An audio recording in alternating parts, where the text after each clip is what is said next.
Carla nalulungkot na nagpaalam sa mga kalingap. Bago ko ipagpatuloy ang maiksing reaction video na ito, hiling ko lang na patapusin ang panonood nito para malaman ang nilalaman nito, at kung bago ka pa lang sa munting channel na ito, paki-subscribe para lagi kang updated sa video ng mga kalingap.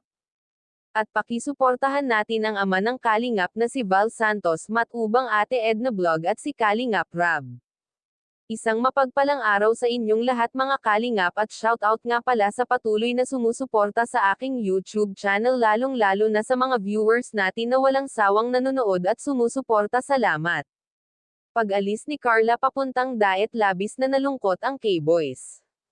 Papunta Daet na nga itong si Carla at medyo matatagalan na hindi natin ito makikita dahil mag-training ito sa Daet. Kahit na may allowance itong si Carla, ay inabutan pa rin ni Kalingap Rab si Carla ng pera para makasigurado na hindi ito kakapusin. Sadyang hindi pinapabayaan ni Kalingap Rab ang kanyang mga beneficiaries, lagi itong nag-aalala.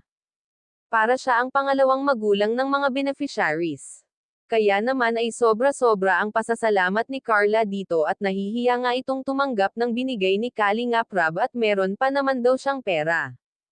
Dahil kung ating matatandaan, nung debut ni Carla, marami itong natanggap na money bookie, nag-open pala ito ng bangko at doon niya nilagay ang mga natatanggap niya.